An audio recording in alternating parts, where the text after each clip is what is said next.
Aku masih ingat betul bagaimana bau amoniak dari kandang ternak itu seolah melekat permanen di kulitku, menusuk hidung, dan menjadi penanda setiap pagi saat mentari bahkan belum sepenuhnya muncul dari balik bukit-bukit Blitar. Itu adalah bau kehidupan yang getir, pahit, dan penuh perjuangan. Aku mengira itulah takdirku, bekerja keras dari pagi buta hingga petang, memanggul karung pakan, membersihkan kandang, atau mengawasi ribuan ayam yang sibuk berkokok dan mematuk, semua demi secercah harapan untuk keluarga di rumah. Tapi takdir kadang punya cara sendiri untuk membelokkan jalan hidup kita ke arah yang tak pernah kita bayangkan, bahkan ke arah yang paling gelap sekalipun. Sebelum cerita ini dimulai, silakan tulis di kolom komentar dari daerah mana saja teman-teman yang menonton cerita ini. Jangan lupa like dan subscribe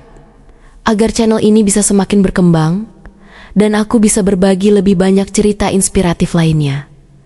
Dukungan kalian sangat berarti untuk channel ini. Namaku Laras.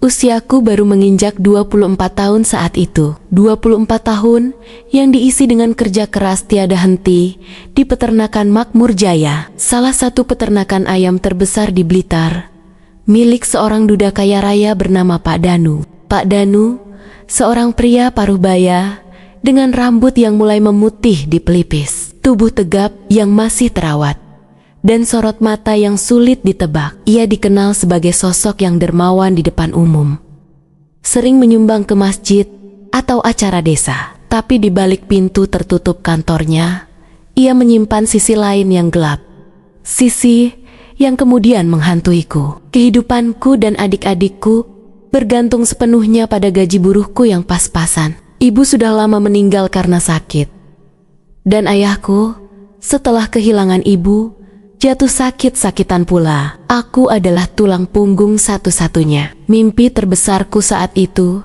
hanyalah melihat adik-adikku bisa sekolah setinggi-tingginya, agar mereka tidak berakhir seperti aku, terperangkap dalam lingkaran kemiskinan dan kerja keras yang seolah tiada ujung. Setiap malam, setelah tubuhku remuk redam karena seharian bekerja, aku akan menatap langit-langit kamar reot kami, bertanya-tanya, apakah ada jalan lain? Apakah ada pintu keluar dari semua ini? Peternakan Makmur Jaya adalah duniaku. Setiap sudutnya, setiap bau, setiap suara ayam, semuanya sudah seperti bagian dari diriku. Aku mengenal seluk-beluk pekerjaan di sana, bahkan seringkali melebihi para mandor. Aku pekerja keras, ulet, dan tidak banyak mengeluh. Mungkin karena itulah perlahan-lahan aku mulai menarik perhatian Pak Danu. Awalnya perhatian itu terasa seperti sebuah anugerah. Ia sering memanggilku ke kantornya untuk sekadar bertanya tentang kondisi ayam atau meminta pendapatku tentang cara kerja para buruh. Aku merasa dihargai, merasa ada harapan bahwa kerja keras dan dedikasiku akan membuahkan hasil. Laras, bagaimana menurutmu soal bibit ayam yang baru datang kemarin? Tanyanya suatu sore saat aku sedang lewat di depan kantornya setelah jam kerja usai. Keringat masih membasahi pelipisku, debu dan bulu ayam menempel di baju kerjaku yang lusuh. Aku buru-buru merapikan diri, merasa sedikit canggung dipanggil oleh bos besar. Menurut saya, Pak, bibitnya bagus, tapi perlu pengawasan ekstra di minggu pertama. Beberapa tampak sedikit lemah, jawabku jujur sambil menunduk. Pak Danu tersenyum. Senyumnya ramah, tapi entah mengapa ada sesuatu yang membuatku sedikit tidak nyaman, seperti ada makna tersembunyi di baliknya. Pintar kamu, Laras. Kamu selalu teliti. Tidak salah, aku sering memperhatikan kinerjamu. Pujian itu membuat pipiku memerah. Jantungku berdebar. Aku mengira ini adalah awal dari kenaikan pangkat, atau setidaknya sedikit bonus yang bisa meringankan beban. Terima kasih, Pak. Saya hanya berusaha yang terbaik. Memang seharusnya begitu, ujarnya. Suaranya sedikit lebih rendah dari biasanya. Ia kemudian berdiri dari kursinya, berjalan mendekatiku yang masih berdiri di ambang pintu. Ruangan kantornya sejuk, berbanding terbalik dengan panasnya di luar. Aroma kopi dan kertas menguar, berpadu dengan wewangian mahal yang ia kenakan. Kamu punya potensi, Laras. Potensi yang sayang sekali kalau hanya terbuang di kandang. Aku mengangkat kepalaku, menatapnya bingung. Maksud Bapak begini. Ia mendekat lagi, hanya menyisakan beberapa langkah di antara kami. Tangannya yang besar meraih bahuku, mengelus pelan. Aku terkesiap, refleks mundur sedikit, tapi tangannya tak beranjak. Aku punya rencana untukmu. Posisi manajer peternakan. Kamu tahu, posisi yang diidam-idamkan banyak orang. Gaji besar, fasilitas bagus, masa depan cerah untukmu dan keluargamu. Duniaku serasa berhenti berputar. Manajer, aku, seorang buruh biasa sepertiku, ini adalah impian yang bahkan tidak berani kubayangkan. Jantungku berdetak kencang. Darah mengalir deras di seluruh tubuhku. Aku merasa ingin melompat kegirangan, memeluknya, berterima kasih tiada henti. Ini adalah jawaban atas semua doaku, atas semua kerja kerasku. Sungguh, Pak. Suaraku tercekat, nyaris tidak keluar. Mataku berkaca-kaca. Tentu saja sungguh. Ia tersenyum lagi. Kali ini senyumnya lebih lebar. Tapi matanya menatapku dengan sorot yang aneh. Bukan sorot seorang atasan kepada karyawan yang berprestasi, melainkan sorot seorang predator yang melihat mangsanya. Tapi ada syaratnya, Laras. Kata syarat itu seperti lonceng alarm yang berdentang di kepalaku. Perasaan gembira yang tadi meluap-luap, tiba-tiba menguap, digantikan oleh firasat buruk yang merayapi seluruh tubuhku. Tangannya masih di bahuku, kini mengelus lenganku pelan. Naik turun. Aku merasa merinding. Syarat apa, Pak? Tanyaku, berusaha menjaga suara agar tidak terdengar gemetar. Ia mencondongkan tubuhnya sedikit, mendekatkan wajahnya ke telingaku. Aroma parfumnya yang kuat membuatku sedikit mual. Kamu tahu, Laras, aku ini duda, sendirian. Aku butuh teman, seseorang yang bisa menemaniku, menghiburku, terutama di sore hari, saat pekerjaan sudah sepi dan aku merasa kesepian di kantor belakang ini.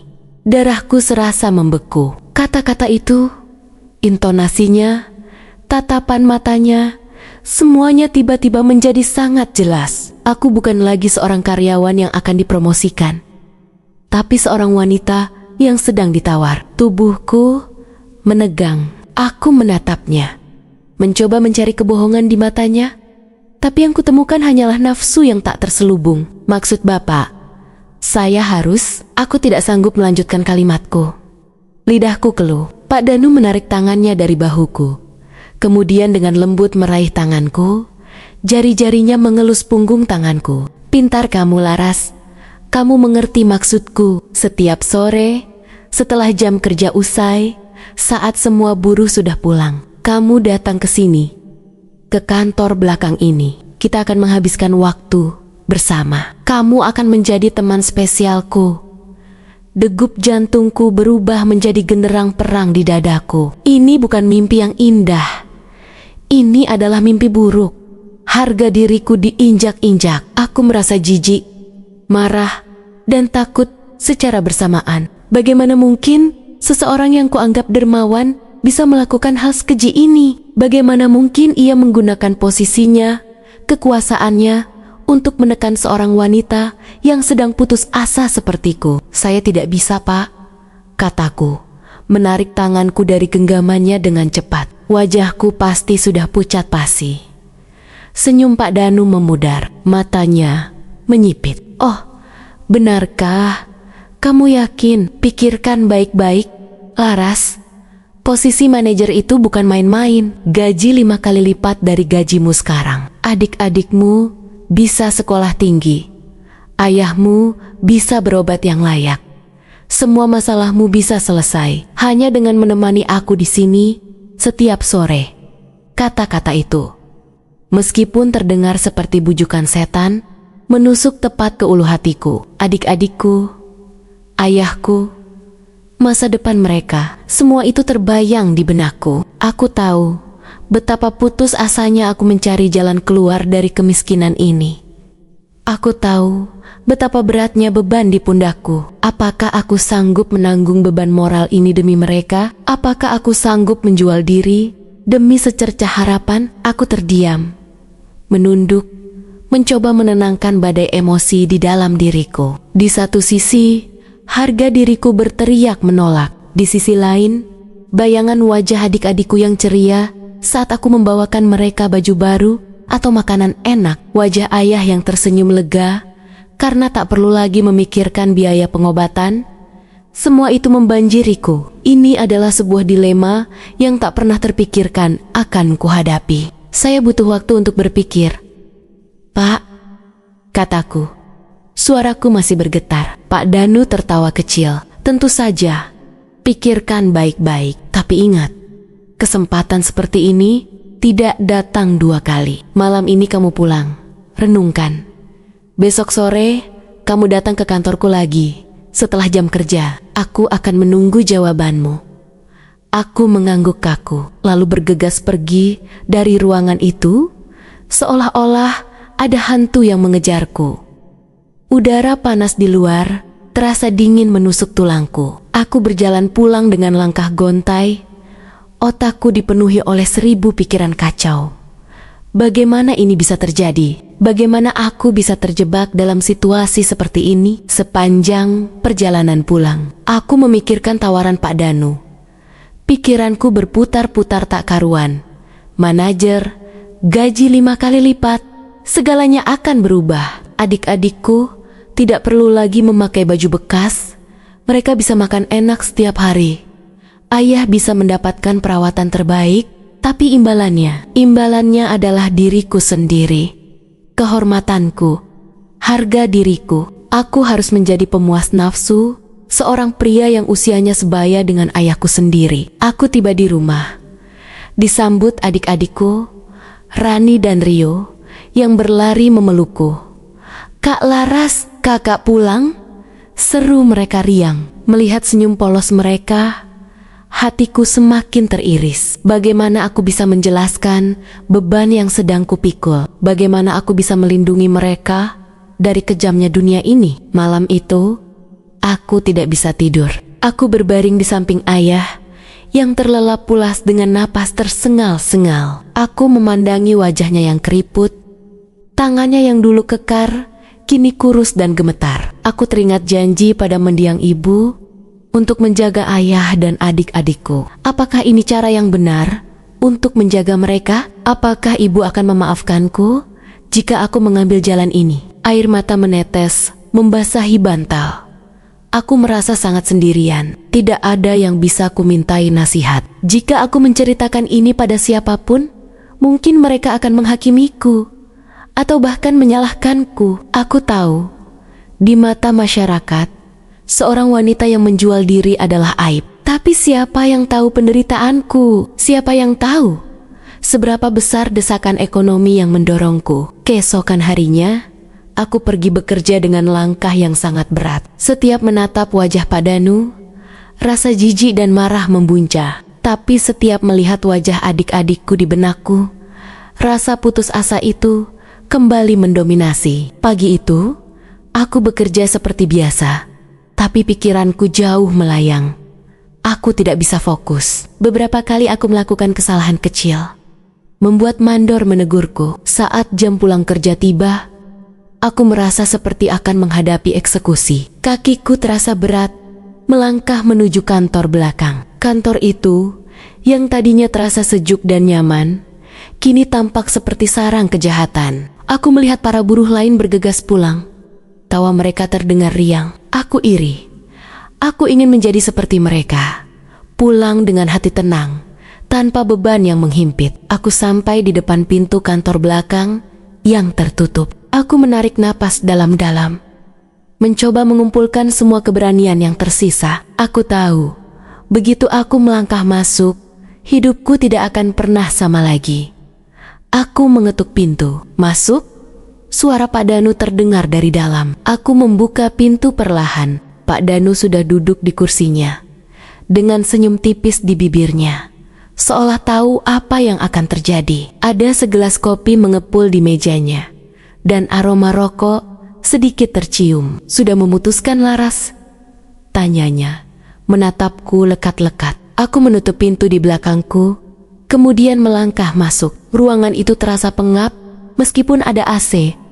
Aku merasakan hawa panas yang tidak berasal dari suhu ruangan, melainkan dari konflik batin yang berkecamuk hebat di dalam diriku. Aku menatap Pak Danu, berusaha membaca ekspresinya. Ia tampak tenang, percaya diri, seolah ia tahu bahwa ia akan memenangkan pertempuran ini.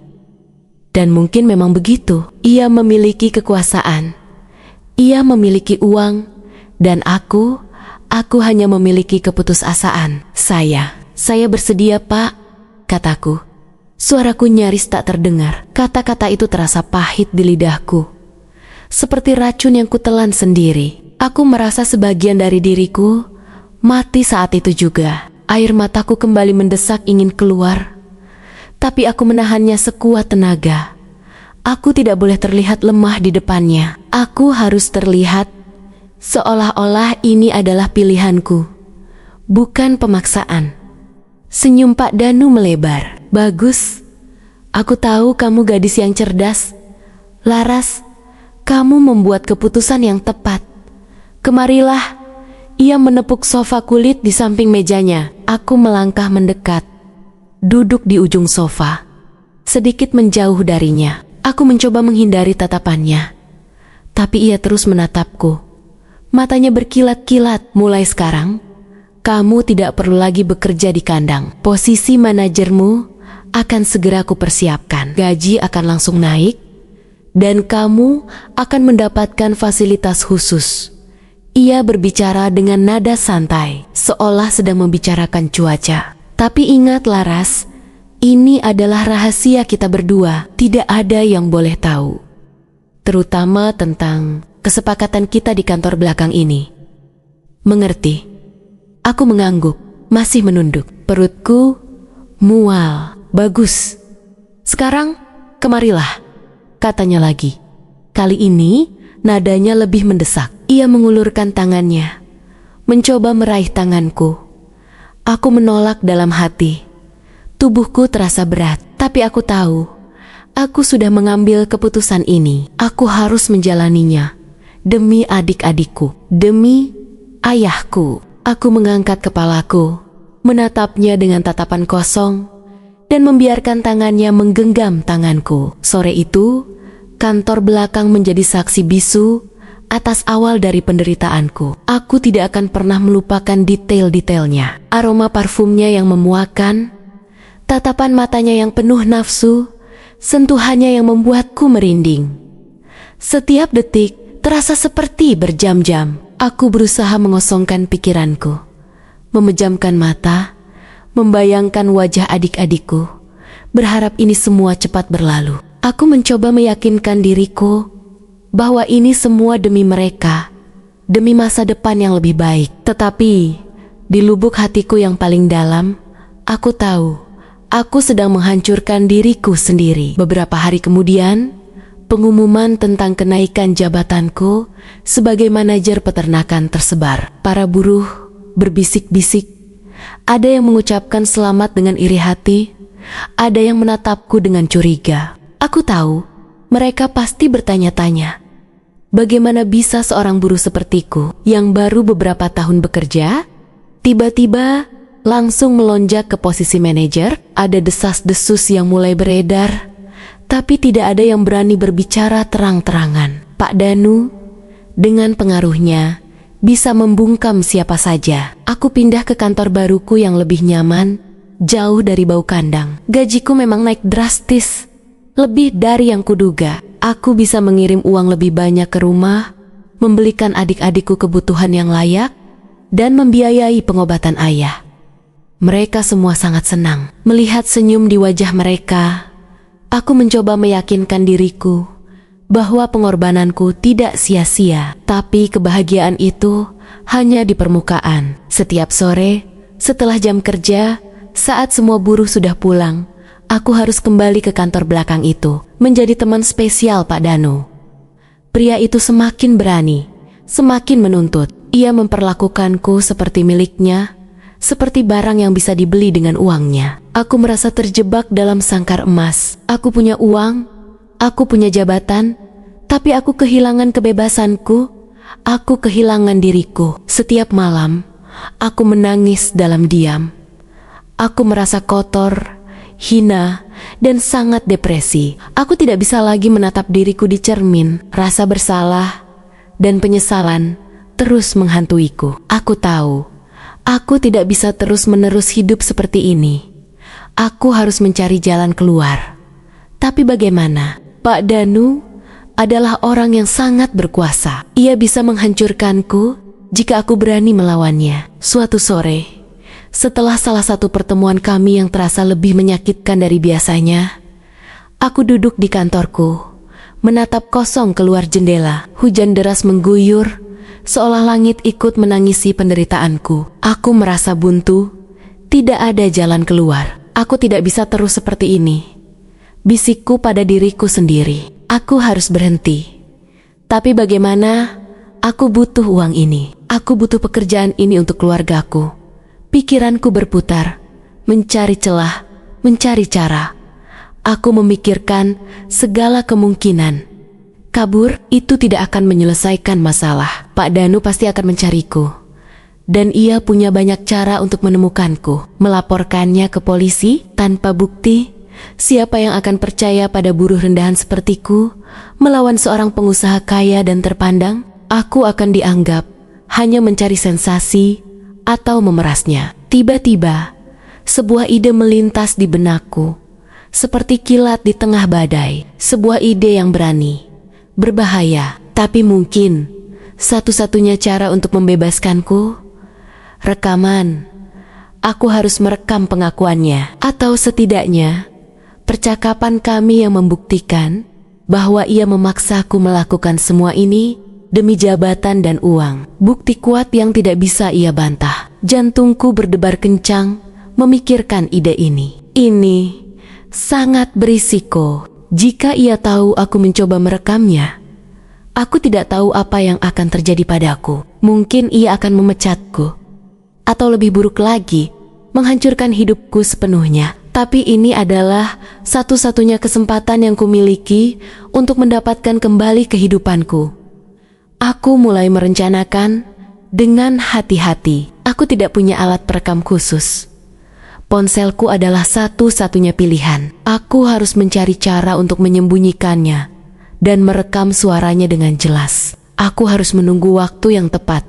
Saat ia sedang lengah, saat ia sedang berbicara belak-belakan tentang kesepakatan kami. Beberapa hari berikutnya, setiap kali aku harus menemuinya di kantor belakang, aku membawa ponselku yang sudah dalam mode merekam, menyembunyikannya di saku bajuku, atau di balik tumpukan kertas di mejanya, berharap ia tidak menyadarinya. Setiap kali ketegangan menyelimutiku, tanganku gemetar, jantungku berdegup kencang, takut ia akan menyadari niatku. Tapi entah mengapa, ia tidak pernah curiga. Mungkin ia terlalu percaya diri, terlalu yakin bahwa aku berada dalam genggamannya dan tidak akan berani melawannya. Ia terlalu meremehkanku. Aku mencoba memprovokasinya untuk berbicara lebih jelas tentang kesepakatan kami, tentang bagaimana ia menjanjikan posisi manajer dengan imbalan pelayanan dariku. Aku mengajukan pertanyaan-pertanyaan yang mengarah ke sana, dengan wajah polos dan suara yang diatur agar terdengar ragu-ragu, seolah aku ingin memastikan ulang kesepakatan itu. Pak, apa benar posisi manajer ini hanya karena saya mau menemani Bapak? Tanyaku suatu sore, berpura-pura cemas. Pak Danu tertawa. Tentu saja. Laras, memangnya kamu pikir kenapa? Kamu pikir kamu punya kemampuan apa sampai bisa langsung jadi manajer? Jangan naif. Ini semua karena kamu mau menurut. Karena kamu tahu bagaimana cara menyenangkan aku. Ia berbicara dengan nada sombong, penuh kepuasan. Setiap kata yang keluar dari mulutnya, setiap pengakuannya, terekam jelas di ponselku. Aku merasakan campuran antara rasa jijik yang luar biasa dan sedikit kepuasan. Aku mendapatkan bukti itu. Aku mendapatkan senjataku. Namun, mengumpulkan bukti saja tidak cukup. Aku harus memikirkan bagaimana cara menggunakannya. Melaporkan ke polisi masih terasa sangat berisiko. Aku tahu, orang kaya seperti Pak Danu punya banyak cara untuk memutarbalikkan fakta. Aku tidak ingin berakhir dengan penyesalan atau bahkan nasib yang lebih buruk. Aku terus memutar rekaman itu berulang-ulang di kamarku saat malam hari. Saat semua orang sudah tidur, aku mendengarkan suaranya yang congkak, suaraku yang pasrah, dan setiap kata yang mengikatku dalam perjanjian kotor itu. Semakin sering ku dengar, semakin besar kemarahan di dalam diriku. Kemarahan itu perlahan berubah menjadi tekad yang membara. Aku tidak hanya ingin lepas dari Pak Danu. Aku ingin membalasnya. Aku ingin ia merasakan setidaknya sedikit dari rasa sakit dan penghinaan yang kurasakan. Tiba-tiba terpikir olehku sebuah ide lagi. Mengapa aku harus melaporkannya? Mengapa aku tidak menggunakan rekaman ini untuk mendapatkan sesuatu yang benar-benar bisa mengubah hidupku tanpa harus melibatkan hukum yang belum tentu berpihak padaku? Aku tidak ingin uang haramnya sebagai ganti rugi atas kehormatanku yang terenggut. Aku ingin modal untuk memulai hidup baru, modal untuk mewujudkan mimpiku sendiri tanpa campur tangan siapapun. Aku akan memerasnya, bisikku pada diri sendiri. Kata-kata itu terasa asing di lidahku, tapi ada rasa kekuatan yang menyertainya. Aku akan memerasnya untuk mendapatkan modal usaha, dan setelah itu, aku akan pergi sejauh mungkin dari sini, memulai hidup baru yang bersih. Rencana itu terdengar gila, tapi terasa begitu masuk akal. Ini adalah satu-satunya cara untuk membalikkan keadaan. Dari korban menjadi pihak yang memegang kendali. Aku akan menggunakan kebusukannya sendiri untuk keuntunganku. Keesokan sorenya, aku datang ke kantor belakang seperti biasa. Pak Danu sudah menungguku dengan senyumnya yang menjijikkan. Tapi kali ini, aku tidak merasa takut lagi. Ada tekad baja yang membungkus hatiku. "Kemarilah, Laras," katanya, menepuk sofa. Aku tidak langsung duduk. Aku berdiri di depannya, menatapnya lurus di mata. Ia tampak sedikit terkejut dengan tatapanku yang berbeda. "Ada apa, Laras? Kenapa menatapku seperti itu?" tanyanya. Keningnya berkerut. Aku mengambil ponselku dari saku, mengaktifkan mode perekam. Aku pastikan ia melihatnya. "Pak Danu," kataku. Suaraku tenang, tapi penuh penekanan. "Saya ingin kita bicara serius. Saya punya sesuatu untuk Bapak dengar." Wajah Pak Danu berubah. Ia melihat ponselku, lalu menatapku dengan mata membesar. Ada sedikit kepanikan yang mulai terlihat di wajahnya. "Apa maksudmu, Laras? Dengar ini baik-baik, Pak," kataku.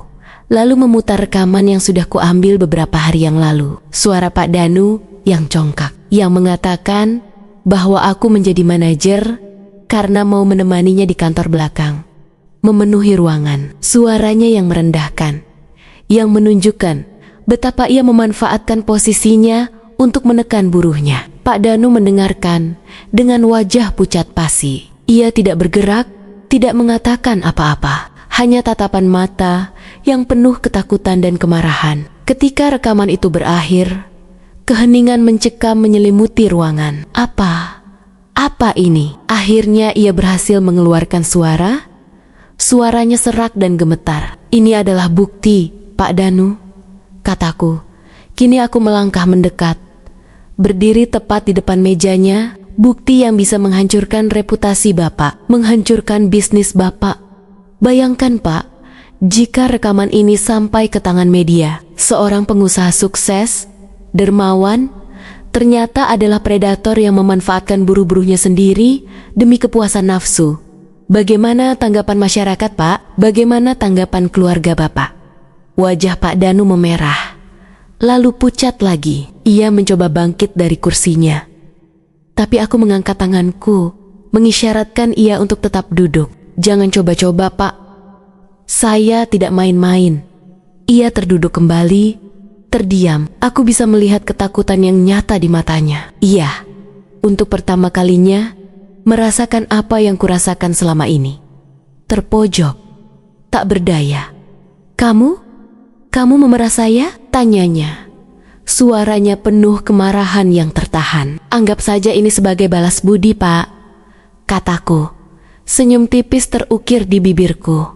Senyum kemenangan yang pahit. Saya tidak akan melaporkan Bapak ke polisi. Saya tidak akan menyebarkan rekaman ini ke siapapun. Dengan satu syarat. Pak Danu mendongak, menatapku tajam. Syarat apa? Saya ingin modal usaha, Pak, kataku. Lugas, modal yang cukup untuk memulai bisnis sendiri. Saya tidak mau uang Bapak sebagai gaji. Saya tidak mau uang Bapak sebagai ganti rugi. Saya hanya ingin modal untuk memulai hidup baru. Dan setelah saya mendapatkan modal itu, saya akan pergi. Jauh dari peternakan ini. Jauh dari Bapak. Dan tidak akan pernah mengganggu Bapak lagi. Ia menatapku tak percaya. Modal usaha? Berapa? 500 juta rupiah, kataku. Menyebutkan angka yang sudah kupikirkan matang-matang. Angka yang besar, tapi sepadan dengan risikonya dan kehormatan yang telah kurampas. Pak Danu terkesiap. 500 juta? Kamu gila. Itu uang banyak dibandingkan dengan reputasi Bapak yang hancur dan kemungkinan bisnis Bapak gulung tikar karena skandal. Menurut saya, ini harga yang sangat murah, Pak, balasku tenang. Pikirkan baik-baik. Kalau Bapak menolak, rekaman ini akan sampai ke tangan yang tepat. Dan saya jamin, hidup Bapak tidak akan tenang lagi. Keheningan kembali menyelimuti ruangan. Aku berdiri tegak, menatapnya tanpa gentar. Aku tahu, ini adalah pertaruhan terbesar dalam hidupku. Tapi aku sudah tidak punya apa-apa lagi untuk rugi. Aku sudah kehilangan segalanya. Pak Danu memejamkan mata, menghela napas panjang. Aku bisa melihat urat-urat di lehernya menegang. Ia sedang berpikir keras, menimbang-nimbang antara kemarahan dan ketakutannya. Akhirnya, ia membuka mata. Tatapannya masih marah, tapi ada jejak kekalahan di sana. Baiklah, katanya, suaranya berat. Aku akan berikan kamu uang itu, tapi dengan satu syarat. Apa? Tanyaku. Kamu harus menandatangani surat perjanjian bahwa setelah kamu menerima uang ini, kamu tidak akan pernah menyebarkan rekaman itu dan tidak akan pernah mengganggu hidupku lagi. Jika kamu melanggar, aku akan menuntutmu balik dengan segala cara. Setuju? Kataku cepat. Aku tahu ia tidak akan berani mengambil risiko itu. Baginya, skandal adalah hal yang paling ditakuti. Bagaimana dengan rekaman ini? Tanyanya, menunjuk ponselku. Rekaman ini akan aman di tanganku sebagai jaminan selama Bapak menepati janji. Rekaman ini tidak akan pernah keluar. Tapi, jika Bapak mencoba bermain-main, maka Bapak tahu risikonya. Pak Danu mengangguk pasrah. Wajahnya tampak lebih tua dari biasanya. Ia telah kalah. Kalah oleh seorang buruh yang selama ini ia pandang rendah.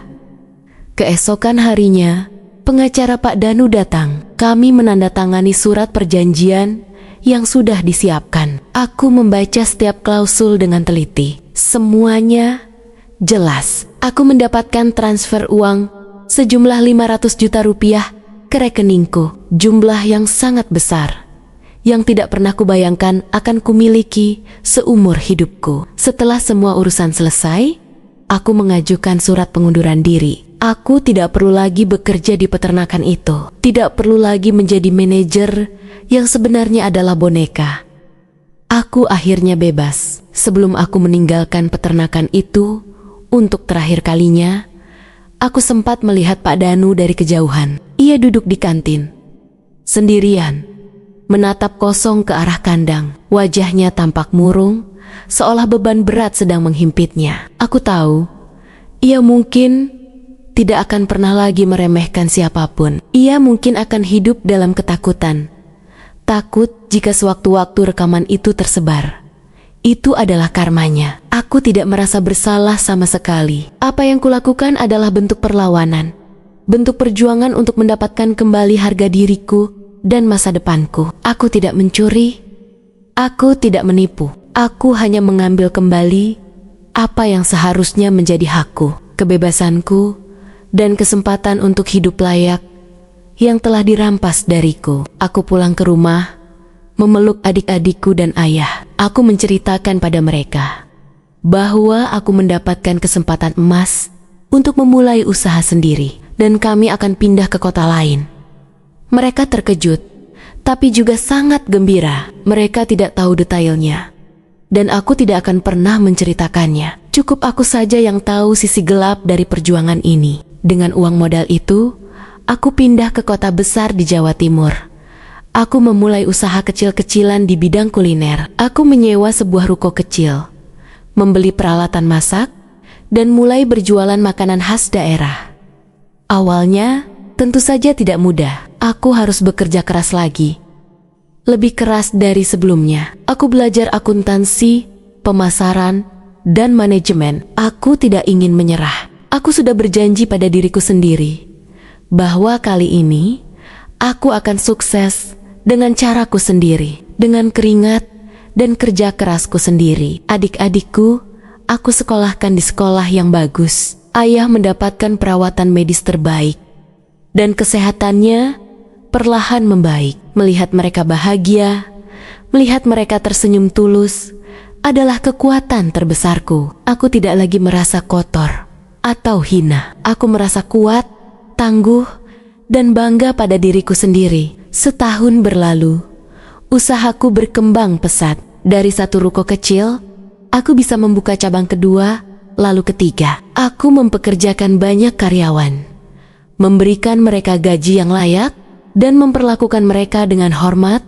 jauh berbeda dari perlakuan Pak Danu kepadaku. Aku memastikan tidak ada satupun dari mereka yang harus mengalami apa yang pernah kurasakan. Aku berhasil membangun hidup baru, sebuah kehidupan yang bersih, mandiri, dan penuh harapan. Aku sering melihat berita tentang peternakan makmur jaya. Sejak kepergianku, peternakan itu tidak lagi secemerlang dulu. Ada banyak masalah internal, dan reputasi Pak Danu mulai meredup. Meskipun tidak ada skandal besar yang terungkap, mungkin karma memang bekerja dengan caranya sendiri. Pelan tapi pasti. Suatu hari, aku duduk di teras rumah baruku yang sederhana tapi nyaman, menyeruput teh hangat sambil menatap senja. Angin sepoi-sepoi menerpa wajahku. Aku mengingat kembali semua perjalanan pahit yang telah kulalui. Dari buruh peternakan dengan bau amoniak yang melekat, hingga menjadi pengusaha sukses dengan usahaku sendiri. Aku tahu, bekas luka dari masa lalu itu tidak akan pernah hilang sepenuhnya. Tapi luka itu tidak lagi terasa sakit. Luka itu kini menjadi pengingat akan kekuatanku, akan keberanianku untuk melawan ketidakadilan. Aku belajar bahwa dalam hidup, kita tidak bisa selamanya menjadi korban. Terkadang, kita harus berani mengambil risiko, berani melawan. Bahkan jika itu berarti harus menggunakan cara yang tidak pernah kita bayangkan sebelumnya. Aku berhasil membuktikan bahwa aku bukan barang yang bisa dibeli. Aku adalah Laras, seorang wanita yang tegar, yang mampu bangkit dari keterpurukan dan membangun masa depan gemilang dengan kedua tanganku sendiri. Aku menatap adik-adikku yang sedang tertawa riang di halaman, bermain bersama ayah yang kini jauh lebih sehat. Hati ini dipenuhi rasa syukur yang tak terhingga. Ini adalah kebahagiaan sejati. Kebahagiaan yang kudapatkan dengan perjuangan dan pengorbanan yang luar biasa. Dan aku tahu, masa depanku akan selalu cerah selama aku terus berpegang pada prinsip dan integritasku. Aku masih ingat betul bagaimana bau amoniak dari kandang ternak itu seolah melekat permanen di kulitku, menusuk hidung, dan menjadi penanda setiap pagi saat mentari bahkan belum sepenuhnya muncul dari balik bukit-bukit Blitar. Itu adalah bau kehidupan yang getir, pahit, dan penuh perjuangan. Aku mengira itulah takdirku. Bekerja keras dari pagi buta hingga petang, memanggul karung pakan, membersihkan kandang, atau mengawasi ribuan ayam yang sibuk berkokok dan mematuk, semua demi secercah harapan untuk keluarga di rumah. Tapi takdir kadang punya cara sendiri untuk membelokkan jalan hidup kita ke arah yang tak pernah kita bayangkan, bahkan ke arah yang paling gelap sekalipun. Sebelum cerita ini dimulai, silakan tulis di kolom komentar dari daerah mana saja teman-teman yang menonton cerita ini. Jangan lupa like dan subscribe agar channel ini bisa semakin berkembang dan aku bisa berbagi lebih banyak cerita inspiratif lainnya. Dukungan kalian sangat berarti untuk channel ini. Namaku Laras. Usiaku baru menginjak 24 tahun saat itu. 24 tahun yang diisi dengan kerja keras tiada henti di peternakan Makmur Jaya, salah satu peternakan ayam terbesar di Blitar, milik seorang duda kaya raya bernama Pak Danu. Pak Danu, seorang pria paruh baya dengan rambut yang mulai memutih di pelipis, tubuh tegap yang masih terawat, dan sorot mata yang sulit ditebak. Ia dikenal sebagai sosok yang dermawan di depan umum, sering menyumbang ke masjid atau acara desa. Tapi di balik pintu tertutup kantornya, ia menyimpan sisi lain yang gelap, sisi yang kemudian menghantuiku. Kehidupanku dan adik-adikku bergantung sepenuhnya pada gaji buruhku yang pas-pasan. Ibu sudah lama meninggal karena sakit, dan ayahku setelah kehilangan ibu jatuh sakit-sakitan pula. Aku adalah tulang punggung satu-satunya. Mimpi terbesarku saat itu hanyalah melihat adik-adikku bisa sekolah setinggi-tingginya, agar mereka tidak berakhir seperti aku, terperangkap dalam lingkaran kemiskinan dan kerja keras yang seolah tiada ujung. Setiap malam, setelah tubuhku remuk redam karena seharian bekerja, aku akan menatap langit-langit kamar reot kami, bertanya-tanya, apakah ada jalan lain? Apakah ada pintu keluar dari semua ini? Peternakan Makmur Jaya adalah duniaku. Setiap sudutnya, setiap bau, setiap suara ayam, semuanya sudah seperti bagian dari diriku. Aku mengenal seluk-beluk pekerjaan di sana, bahkan seringkali melebihi para mandor. Aku pekerja keras, ulet, dan tidak banyak mengeluh. Mungkin karena itulah, perlahan-lahan aku mulai menarik perhatian Pak Danu. Awalnya, perhatian itu terasa seperti sebuah anugerah. Ia sering memanggilku ke kantornya untuk sekadar bertanya tentang kondisi ayam atau meminta pendapatku tentang cara kerja para buruh. Aku merasa dihargai, merasa ada harapan bahwa kerja keras dan dedikasiku akan membuahkan hasil. Laras, bagaimana menurutmu soal bibit ayam yang baru datang kemarin? Tanyanya suatu sore saat aku sedang lewat di depan kantornya setelah jam kerja usai. Keringat masih membasahi pelipisku. Debu dan bulu ayam menempel di baju kerjaku yang lusuh. Aku buru-buru merapikan diri, merasa sedikit canggung dipanggil oleh bos besar. Menurut saya, Pak, bibitnya bagus, tapi perlu pengawasan ekstra di minggu pertama. Beberapa tampak sedikit lemah, jawabku jujur sambil menunduk. Pak Danu tersenyum, senyumnya ramah, tapi entah mengapa ada sesuatu yang membuatku sedikit tidak nyaman, seperti ada makna tersembunyi di baliknya. Pintar kamu, Laras. Kamu selalu teliti. Tidak salah, aku sering memperhatikan kinerjamu. Pujian itu membuat pipiku memerah, jantungku berdebar. Aku mengira ini adalah awal dari kenaikan pangkat, atau setidaknya sedikit bonus yang bisa meringankan beban. Terima kasih, Pak. Saya hanya berusaha yang terbaik. Memang seharusnya begitu, ujarnya.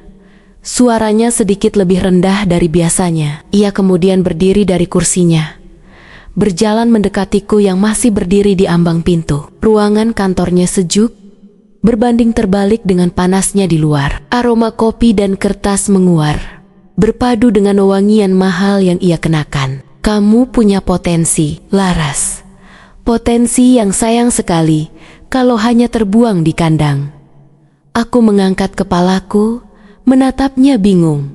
Maksud Bapak begini, Ia mendekat lagi, hanya menyisakan beberapa langkah di antara kami. Tangannya yang besar meraih bahuku, mengelus pelan. Aku terkesiap, refleks mundur sedikit, tapi tangannya tak beranjak. Aku punya rencana untukmu.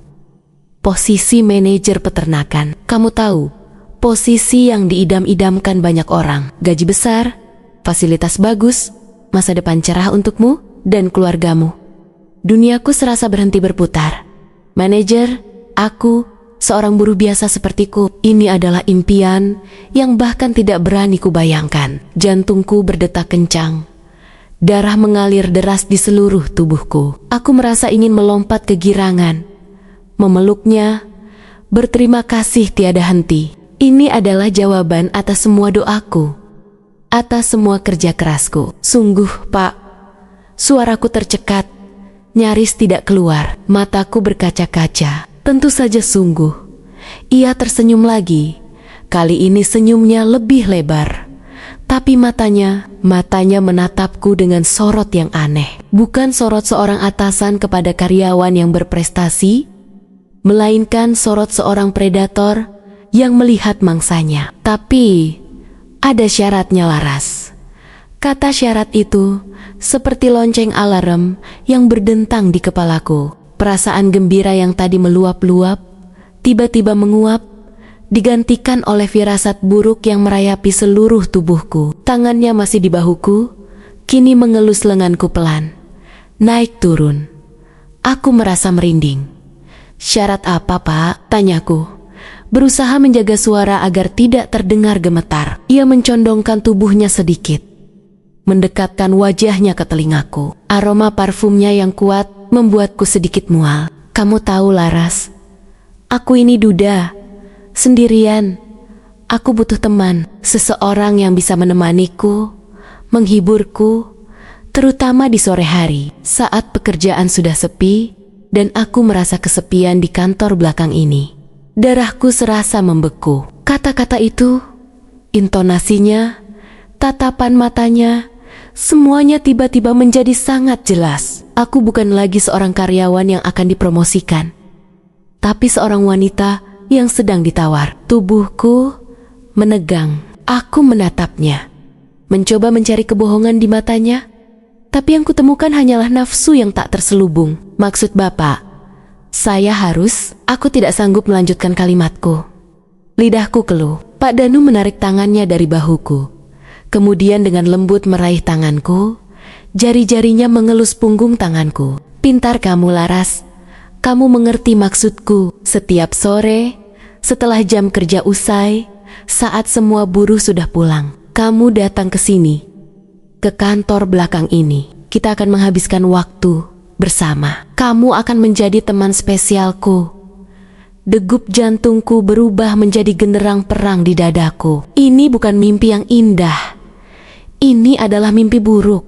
Harga diriku diinjak-injak. Aku merasa jijik, marah, dan takut secara bersamaan. Bagaimana mungkin seseorang yang kuanggap dermawan bisa melakukan hal sekeji ini? Bagaimana mungkin ia menggunakan posisinya, kekuasaannya, untuk menekan seorang wanita yang sedang putus asa sepertiku? Saya tidak bisa, Pak, kataku, menarik tanganku dari genggamannya dengan cepat. Wajahku pasti sudah pucat pasi.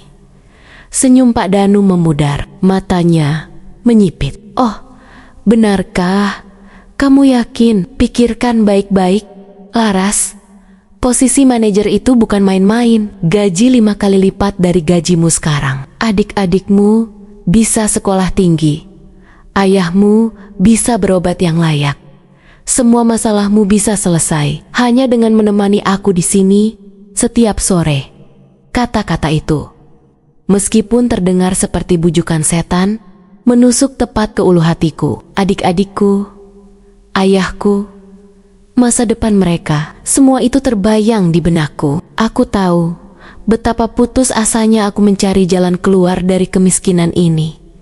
Aku tahu betapa beratnya beban di pundakku. Apakah aku sanggup menanggung beban moral ini demi mereka? Apakah aku sanggup menjual diri demi secercah harapan? Aku terdiam, menunduk, mencoba menenangkan badai emosi di dalam diriku. Di satu sisi, harga diriku berteriak menolak. Di sisi lain, bayangan wajah adik-adikku yang ceria saat aku membawakan mereka baju baru atau makanan enak. Wajah ayah yang tersenyum lega karena tak perlu lagi memikirkan biaya pengobatan. Semua itu membanjiriku. Ini adalah sebuah dilema yang tak pernah terpikirkan akan kuhadapi. Saya butuh waktu untuk berpikir. "Pak," kataku. Suaraku masih bergetar. Pak Danu tertawa kecil. "Tentu saja. Pikirkan baik-baik. Tapi ingat, kesempatan seperti ini tidak datang 2 kali. Malam ini kamu pulang. Renungkan. Besok sore, kamu datang ke kantorku lagi. Setelah jam kerja, aku akan menunggu jawabanmu." Aku mengangguk kaku, lalu bergegas pergi dari ruangan itu, seolah-olah ada hantu yang mengejarku. Udara panas di luar terasa dingin menusuk tulangku. Aku berjalan pulang dengan langkah gontai. Otakku dipenuhi oleh 1000 pikiran kacau. Bagaimana ini bisa terjadi? Bagaimana aku bisa terjebak dalam situasi seperti ini? Sepanjang perjalanan pulang, aku memikirkan tawaran Pak Danu. Pikiranku berputar-putar tak karuan. Manajer, gaji 5 kali lipat, segalanya akan berubah. Adik-adikku tidak perlu lagi memakai baju bekas. Mereka bisa makan enak setiap hari. Ayah bisa mendapatkan perawatan terbaik, tapi imbalannya adalah diriku sendiri. Kehormatanku, harga diriku. Aku harus menjadi pemuas nafsu, seorang pria yang usianya sebaya dengan ayahku sendiri. Aku tiba di rumah, disambut adik-adikku, Rani dan Rio, yang berlari memelukku. "Kak Laras, kakak pulang?"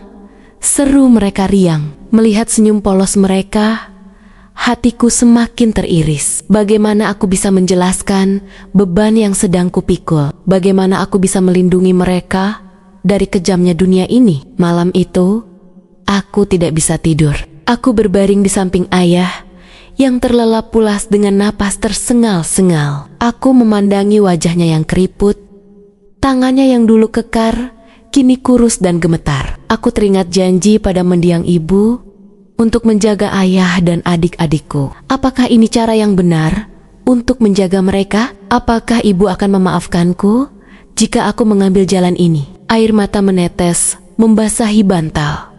Aku merasa sangat sendirian. Tidak ada yang bisa kumintai nasihat. Jika aku menceritakan ini pada siapapun, mungkin mereka akan menghakimiku atau bahkan menyalahkanku. Aku tahu, di mata masyarakat, seorang wanita yang menjual diri adalah aib. Tapi siapa yang tahu penderitaanku? Siapa yang tahu seberapa besar desakan ekonomi yang mendorongku? Keesokan harinya, aku pergi bekerja dengan langkah yang sangat berat. Setiap menatap wajah Pak Danu, rasa jijik dan marah membuncah. Tapi setiap melihat wajah adik-adikku di benakku, rasa putus asa itu kembali mendominasi. Pagi itu, aku bekerja seperti biasa, tapi pikiranku jauh melayang. Aku tidak bisa fokus. Beberapa kali aku melakukan kesalahan kecil, membuat mandor menegurku. Saat jam pulang kerja tiba, aku merasa seperti akan menghadapi eksekusi. Kakiku terasa berat, melangkah menuju kantor belakang. Kantor itu, yang tadinya terasa sejuk dan nyaman, kini tampak seperti sarang kejahatan. Aku melihat para buruh lain bergegas pulang. Tawa mereka terdengar riang. Aku iri. Aku ingin menjadi seperti mereka. Pulang dengan hati tenang, tanpa beban yang menghimpit. Aku sampai di depan pintu kantor belakang yang tertutup. Aku menarik napas dalam-dalam, mencoba mengumpulkan semua keberanian yang tersisa. Aku tahu, begitu aku melangkah masuk, hidupku tidak akan pernah sama lagi. Aku mengetuk pintu. "Masuk?"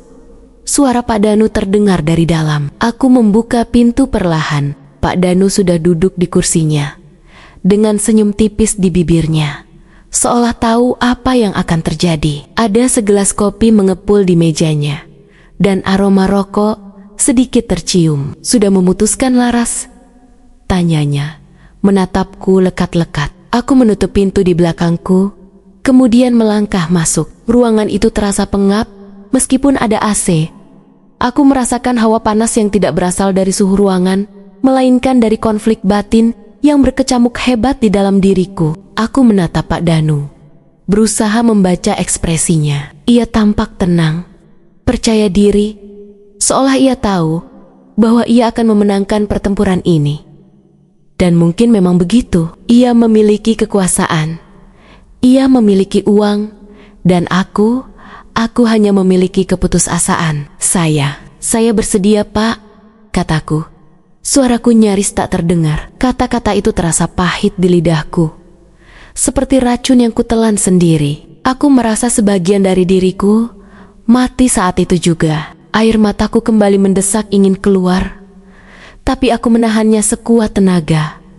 Aku tidak boleh terlihat lemah di depannya. Aku harus terlihat seolah-olah ini adalah pilihanku, bukan pemaksaan. Senyum Pak Danu melebar. Bagus, aku tahu kamu gadis yang cerdas.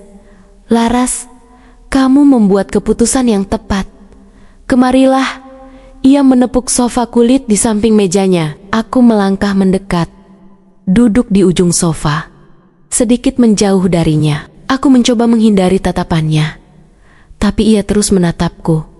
Matanya berkilat-kilat. Mulai sekarang, kamu tidak perlu lagi bekerja di kandang. Posisi manajermu akan segera kupersiapkan. Gaji akan langsung naik, dan kamu akan mendapatkan fasilitas khusus. Ia berbicara dengan nada santai, seolah sedang membicarakan cuaca. Tapi ingat, Laras, ini adalah rahasia kita berdua. Tidak ada yang boleh tahu, terutama tentang kesepakatan kita di kantor belakang ini. Mengerti? Aku mengangguk, masih menunduk. Perutku mual. Bagus. Sekarang, kemarilah, katanya lagi. Kali ini, nadanya lebih mendesak. Ia mengulurkan tangannya, mencoba meraih tanganku. Aku menolak dalam hati. Tubuhku terasa berat, tapi aku tahu, aku sudah mengambil keputusan ini. Aku harus menjalaninya, demi adik-adikku, demi ayahku. Aku mengangkat kepalaku, menatapnya dengan tatapan kosong, dan membiarkan tangannya menggenggam tanganku. Sore itu, kantor belakang menjadi saksi bisu atas awal dari penderitaanku. Aku tidak akan pernah melupakan detail-detailnya. Aroma parfumnya yang memuakan, tatapan matanya yang penuh nafsu, sentuhannya yang membuatku merinding. Setiap detik terasa seperti berjam-jam. Aku berusaha mengosongkan pikiranku, memejamkan mata, membayangkan wajah adik-adikku, berharap ini semua cepat berlalu. Aku mencoba meyakinkan diriku bahwa ini semua demi mereka, demi masa depan yang lebih baik. Tetapi di lubuk hatiku yang paling dalam, aku tahu aku sedang menghancurkan diriku sendiri. Beberapa hari kemudian, pengumuman tentang kenaikan jabatanku sebagai manajer peternakan tersebar. Para buruh berbisik-bisik. Ada yang mengucapkan selamat dengan iri hati, ada yang menatapku dengan curiga. Aku tahu mereka pasti bertanya-tanya, bagaimana bisa seorang buruh sepertiku yang baru beberapa tahun bekerja, tiba-tiba langsung melonjak ke posisi manajer. Ada desas-desus yang mulai beredar, tapi tidak ada yang berani berbicara terang-terangan. Pak Danu, dengan pengaruhnya, bisa membungkam siapa saja. Aku pindah ke kantor baruku yang lebih nyaman, jauh dari bau kandang. Gajiku memang naik drastis, lebih dari yang kuduga. Aku bisa mengirim uang lebih banyak ke rumah, membelikan adik-adikku kebutuhan yang layak, dan membiayai pengobatan ayah. Mereka semua sangat senang. Melihat senyum di wajah mereka, aku mencoba meyakinkan diriku bahwa pengorbananku tidak sia-sia. Tapi kebahagiaan itu hanya di permukaan. Setiap sore, setelah jam kerja, saat semua buruh sudah pulang, aku harus kembali ke kantor belakang itu, menjadi teman spesial Pak Danu. Pria itu semakin berani, semakin menuntut. Ia memperlakukanku seperti miliknya, seperti barang yang bisa dibeli dengan uangnya. Aku merasa terjebak dalam sangkar emas. Aku punya uang, aku punya jabatan, tapi aku kehilangan kebebasanku, aku kehilangan diriku. Setiap malam, aku menangis dalam diam. Aku merasa kotor, hina, dan sangat depresi. Aku tidak bisa lagi menatap diriku di cermin. Rasa bersalah dan penyesalan terus menghantuiku. Aku tahu, aku tidak bisa terus-menerus hidup seperti ini. Aku harus mencari jalan keluar. Tapi bagaimana? Pak Danu adalah orang yang sangat berkuasa. Ia bisa menghancurkanku jika aku berani melawannya. Suatu sore, setelah salah satu pertemuan kami yang terasa lebih menyakitkan dari biasanya, aku duduk di kantorku, menatap kosong keluar jendela. Hujan deras mengguyur, seolah langit ikut menangisi penderitaanku. Aku merasa buntu, tidak ada jalan keluar. Aku tidak bisa terus seperti ini. Bisikku pada diriku sendiri. Aku harus berhenti. Tapi bagaimana? Aku butuh uang ini. Aku butuh pekerjaan ini untuk keluargaku. Pikiranku berputar, mencari celah, mencari cara. Aku memikirkan segala kemungkinan. Kabur itu tidak akan menyelesaikan masalah. Pak Danu pasti akan mencariku. Dan ia punya banyak cara untuk menemukanku. Melaporkannya ke polisi tanpa bukti. Siapa yang akan percaya pada buruh rendahan sepertiku? Melawan seorang pengusaha kaya dan terpandang? Aku akan dianggap hanya mencari sensasi atau memerasnya. Tiba-tiba, sebuah ide melintas di benakku. Seperti kilat di tengah badai. Sebuah ide yang berani, berbahaya, tapi mungkin satu-satunya cara untuk membebaskanku. Rekaman. Aku harus merekam pengakuannya. Atau setidaknya percakapan kami yang membuktikan bahwa ia memaksaku melakukan semua ini demi jabatan dan uang. Bukti kuat yang tidak bisa ia bantah. Jantungku berdebar kencang memikirkan ide ini. Ini sangat berisiko. Jika ia tahu aku mencoba merekamnya, aku tidak tahu apa yang akan terjadi padaku. Mungkin ia akan memecatku. Atau lebih buruk lagi, menghancurkan hidupku sepenuhnya. Tapi ini adalah satu-satunya kesempatan yang kumiliki untuk mendapatkan kembali kehidupanku. Aku mulai merencanakan dengan hati-hati. Aku tidak punya alat perekam khusus. Ponselku adalah satu-satunya pilihan. Aku harus mencari cara untuk menyembunyikannya dan merekam suaranya dengan jelas. Aku harus menunggu waktu yang tepat. Saat ia sedang lengah, saat ia sedang berbicara belak-belakan tentang kesepakatan kami. Beberapa hari berikutnya, setiap kali aku harus menemuinya di kantor belakang, aku membawa ponselku yang sudah dalam mode merekam, menyembunyikannya di saku bajuku, atau di balik tumpukan kertas di mejanya, berharap ia tidak menyadarinya. Setiap kali ketegangan menyelimutiku, tanganku gemetar. Jantungku berdegup kencang, takut ia akan menyadari niatku. Tapi entah mengapa, ia tidak pernah curiga. Mungkin ia terlalu percaya diri, terlalu yakin bahwa aku berada dalam genggamannya dan tidak akan berani melawannya. Ia terlalu meremehkanku. Aku mencoba memprovokasinya untuk berbicara lebih jelas tentang kesepakatan kami, tentang bagaimana ia menjanjikan posisi manajer dengan imbalan pelayanan dariku. Aku mengajukan pertanyaan-pertanyaan yang mengarah ke sana. Dengan wajah polos dan suara yang diatur agar terdengar ragu-ragu, seolah aku ingin memastikan ulang kesepakatan itu. Pak, apa benar posisi manajer ini hanya karena saya mau menemani Bapak? Tanyaku suatu sore, berpura-pura cemas. Pak Danu tertawa. Tentu saja. Laras, memangnya kamu pikir kenapa? Kamu pikir kamu punya kemampuan apa sampai bisa langsung jadi manajer? Jangan naif. Ini semua karena kamu mau menurut. Karena kamu tahu bagaimana cara menyenangkan aku. Ia berbicara dengan nada sombong, penuh kepuasan. Setiap kata yang keluar dari mulutnya, setiap pengakuannya, terekam jelas di ponselku. Aku merasakan campuran antara rasa jijik yang luar biasa dan sedikit kepuasan. Aku mendapatkan bukti itu. Aku mendapatkan senjataku. Namun, mengumpulkan bukti saja tidak cukup. Aku harus memikirkan bagaimana cara menggunakannya. Melaporkan ke polisi masih terasa sangat berisiko. Aku tahu, orang kaya seperti Pak Danu punya banyak cara untuk memutarbalikkan fakta. Aku tidak ingin berakhir dengan penyesalan. atau bahkan nasib yang lebih buruk. Aku terus memutar rekaman itu berulang-ulang di kamarku saat malam hari. Saat semua orang sudah tidur, aku mendengarkan suaranya yang congkak, suaraku yang pasrah, dan setiap kata yang mengikatku dalam perjanjian kotor itu. Semakin sering ku dengar, semakin besar kemarahan di dalam diriku. Kemarahan itu perlahan berubah menjadi tekad yang membara. Aku tidak hanya ingin lepas dari Pak Danu.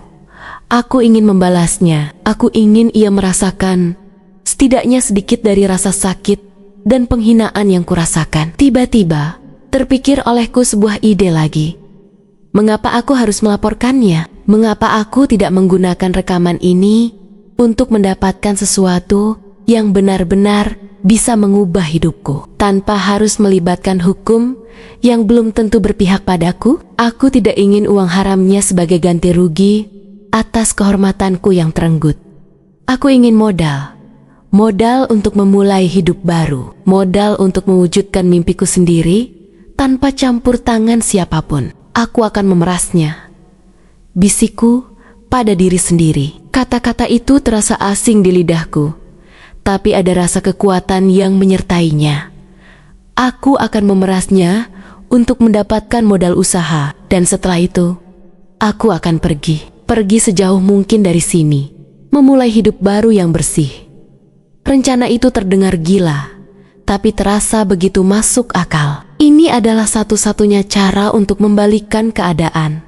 Dari korban menjadi pihak yang memegang kendali. Aku akan menggunakan kebusukannya sendiri untuk keuntunganku. Keesokan sorenya, aku datang ke kantor belakang seperti biasa. Pak Danu sudah menungguku dengan senyumnya yang menjijikkan. Tapi kali ini, aku tidak merasa takut lagi. Ada tekad baja yang membungkus hatiku. "Kemarilah, Laras," katanya, menepuk sofa. Aku tidak langsung duduk. Aku berdiri di depannya, menatapnya lurus di mata. Ia tampak sedikit terkejut dengan tatapanku yang berbeda. "Ada apa, Laras? Kenapa menatapku seperti itu?" tanyanya. Keningnya berkerut. Aku mengambil ponselku dari saku, mengaktifkan mode perekam. Aku pastikan ia melihatnya. "Pak Danu," kataku. Suaraku tenang, tapi penuh penekanan. "Saya ingin kita bicara serius. Saya punya sesuatu untuk Bapak dengar." Wajah Pak Danu berubah. Ia melihat ponselku, lalu menatapku dengan mata membesar. Ada sedikit kepanikan yang mulai terlihat di wajahnya. "Apa maksudmu, Laras? Dengar ini baik-baik, Pak," kataku. Lalu memutar rekaman yang sudah kuambil beberapa hari yang lalu. Suara Pak Danu yang congkak, yang mengatakan bahwa aku menjadi manajer karena mau menemaninya di kantor belakang, memenuhi ruangan. Suaranya yang merendahkan, yang menunjukkan betapa ia memanfaatkan posisinya untuk menekan buruhnya. Pak Danu mendengarkan dengan wajah pucat pasi. Ia tidak bergerak, tidak mengatakan apa-apa, hanya tatapan mata yang penuh ketakutan dan kemarahan. Ketika rekaman itu berakhir, keheningan mencekam menyelimuti ruangan. Apa ini? Akhirnya ia berhasil mengeluarkan suara. Suaranya serak dan gemetar. "Ini adalah bukti, Pak Danu," kataku. Kini aku melangkah mendekat, berdiri tepat di depan mejanya. Bukti yang bisa menghancurkan reputasi Bapak, menghancurkan bisnis Bapak. Bayangkan, Pak, jika rekaman ini sampai ke tangan media, seorang pengusaha sukses, dermawan, ternyata adalah predator yang memanfaatkan buruh-buruhnya sendiri demi kepuasan nafsu. Bagaimana tanggapan masyarakat, Pak? Bagaimana tanggapan keluarga Bapak? Wajah Pak Danu memerah, lalu pucat lagi. Ia mencoba bangkit dari kursinya, tapi aku mengangkat tanganku, mengisyaratkan ia untuk tetap duduk. "Jangan coba-coba, Pak. Saya tidak main-main." Ia terduduk kembali, terdiam. Aku bisa melihat ketakutan yang nyata di matanya. Iya, untuk pertama kalinya merasakan apa yang kurasakan selama ini. Terpojok, tak berdaya. Kamu memerah saya?" tanyanya. Suaranya penuh kemarahan yang tertahan. "Anggap saja ini sebagai balas budi, Pak," kataku. Senyum tipis terukir di bibirku. Senyum kemenangan yang pahit. Saya tidak akan melaporkan Bapak ke polisi. Saya tidak akan menyebarkan rekaman ini ke siapapun. Dengan satu syarat.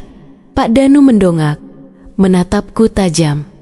Syarat apa? Saya ingin modal usaha, Pak, kataku. Lugas, modal yang cukup untuk memulai bisnis sendiri. Saya tidak mau uang Bapak sebagai gaji. Saya tidak mau uang Bapak sebagai ganti rugi. Saya hanya ingin modal untuk memulai hidup baru. Dan setelah saya mendapatkan modal itu, saya akan pergi. Jauh dari peternakan ini. Jauh dari Bapak. Dan tidak akan pernah mengganggu Bapak lagi. Ia menatapku tak percaya. Modal usaha? Berapa? 500 juta rupiah, kataku. Menyebutkan angka yang sudah kupikirkan matang-matang. Angka yang besar, tapi sepadan dengan risikonya dan kehormatan yang telah kurampas. Pak Danu terkesiap. 500 juta? Kamu gila. Itu uang banyak dibandingkan dengan reputasi Bapak yang hancur dan kemungkinan bisnis Bapak gulung tikar karena skandal. Menurut saya, ini harga yang sangat murah, Pak. Balasku tenang. Pikirkan baik-baik. Kalau Bapak menolak, rekaman ini akan sampai ke tangan yang tepat. Dan saya jamin, hidup Bapak tidak akan tenang lagi. Keheningan kembali menyelimuti ruangan. Aku berdiri tegak, menatapnya tanpa gentar. Aku tahu, ini adalah pertaruhan terbesar dalam hidupku. Tapi aku sudah tidak punya apa-apa lagi untuk rugi. Aku sudah kehilangan segalanya. Pak Danu memejamkan mata, menghela napas panjang. Aku bisa melihat urat-urat di lehernya menegang. Ia sedang berpikir keras, menimbang-nimbang antara kemarahan dan ketakutannya. Akhirnya, ia membuka mata. Tatapannya masih marah, tapi ada jejak kekalahan di sana. Baiklah, katanya, suaranya berat. Aku akan berikan kamu uang itu, tapi dengan satu syarat. Apa? Tanyaku. Kamu harus menandatangani surat perjanjian bahwa setelah kamu menerima uang ini, kamu tidak akan pernah menyebarkan rekaman itu dan tidak akan pernah mengganggu hidupku lagi. Jika kamu melanggar, aku akan menuntutmu balik dengan segala cara. Setuju? Kataku cepat. Aku tahu ia tidak akan berani mengambil risiko itu. Baginya, skandal adalah hal yang paling ditakuti. Bagaimana dengan rekaman ini? Tanyanya, menunjuk ponselku. Rekaman ini akan aman di tanganku. Sebagai jaminan, selama Bapak menepati janji, rekaman ini tidak akan pernah keluar. Tapi jika Bapak mencoba bermain-main, maka Bapak tahu risikonya. Pak Danu mengangguk pasrah. Wajahnya tampak lebih tua dari biasanya. Ia telah kalah.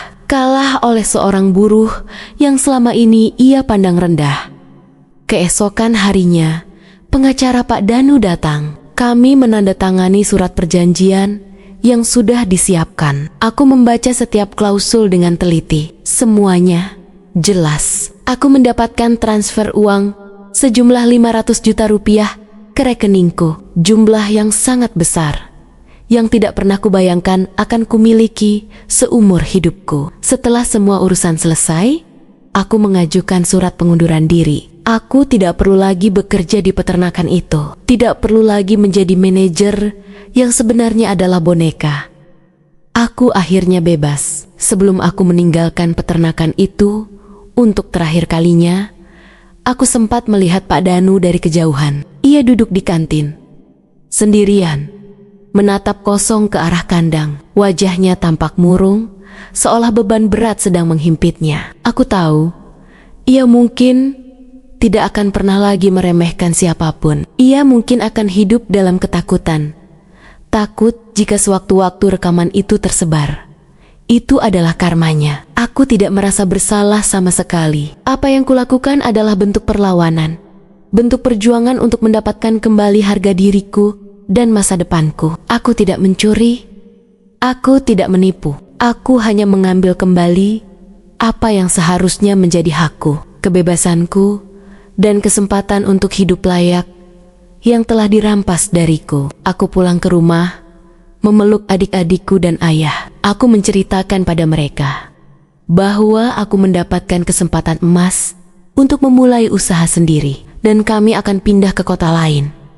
Mereka terkejut, tapi juga sangat gembira. Mereka tidak tahu detailnya, dan aku tidak akan pernah menceritakannya. Cukup aku saja yang tahu sisi gelap dari perjuangan ini. Dengan uang modal itu, aku pindah ke kota besar di Jawa Timur. Aku memulai usaha kecil-kecilan di bidang kuliner. Aku menyewa sebuah ruko kecil, membeli peralatan masak, dan mulai berjualan makanan khas daerah. Awalnya, tentu saja tidak mudah. Aku harus bekerja keras lagi, lebih keras dari sebelumnya. Aku belajar akuntansi, pemasaran, dan manajemen. Aku tidak ingin menyerah. Aku sudah